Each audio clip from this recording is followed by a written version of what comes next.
Hi, I'm Sam Keller-Halls. Let's talk about how we can cut the U.S. healthcare tab by hundreds of billions of dollars a year.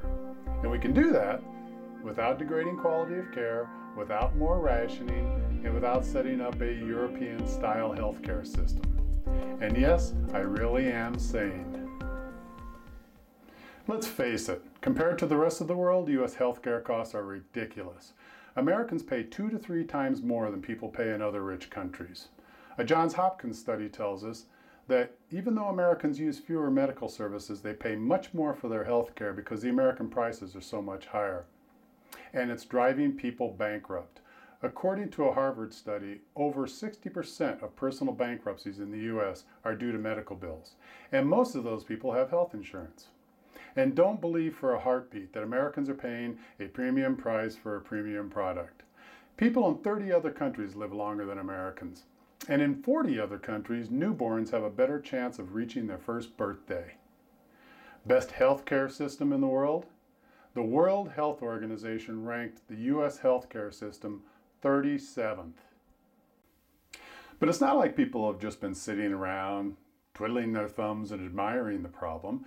Since Theodore Roosevelt's time, the nation has toyed with the idea of a national health insurance program.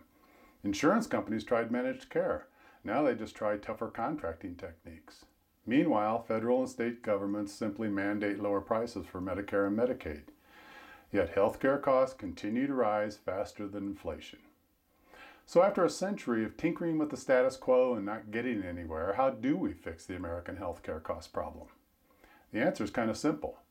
We make the industry competitive, like other industries. Or to put a finer point on it, we introduce transparent price competition. If you can find medical prices in the U.S., they're all over the board. In Newark, New Jersey, for example, a hospital charges $25,000 for a colonoscopy, while a clinic down the street charges $1,800.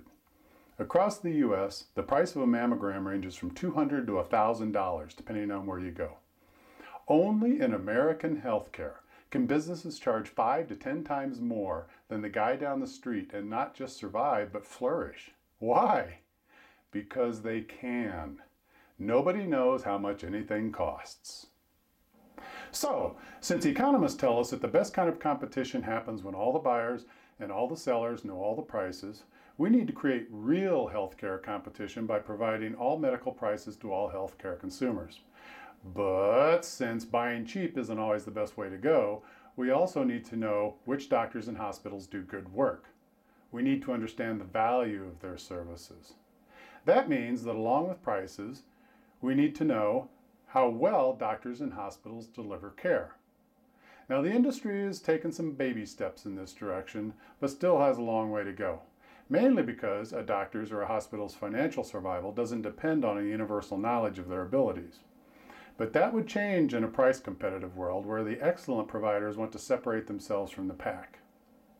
So let's begin by publishing prices, and then watch as the excellent providers demand better quality reporting.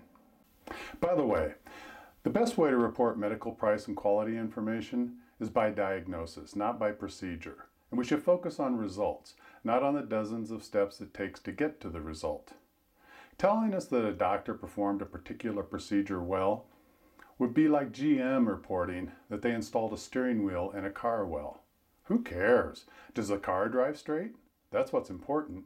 And the same thing's true with medical care. Were the results excellent or not? Now here's the payoff. We can eliminate at least 30% of total healthcare costs through open competition. That's an easy prediction to make since most experts agree that at least 30% of today's costs are due to waste and redundant services. There would be no room for waste in a highly competitive market. 30% translates into about $850 billion a year. We could put those hundreds of billions of dollars worth of waste to better use, creating productive jobs in other industries. Oh no, open competition's gonna blow up the industry. I don't think so. Making American healthcare truly competitive should leave the industry intact, albeit smaller. There would be the need, however, for a new player, what I call the value broker. The value broker would take price and quality data supplied by the providers, sort it, collate it, and report it back out in an easily understandable format by provider. Think of the value broker as the scoreboard at a baseball game. It would report the game results without bias. Now here is the catch. Making transparent price competition happen will not be easy. Well-funded industry and labor groups and their friends in Washington, D.C. and state capitals will fight it like a cobra fights a mongoose. After all, we'd be talking about taking hundreds of billions of dollars a year out of their pockets. Now, they won't say that they oppose open competition. That would be un-American. Instead, they'll push back with arguments around diminished quality of care and the infeasibility of capturing price and quality data. And some very eloquent industry soldier will even argue that competition will increase healthcare costs. But don't believe any of it.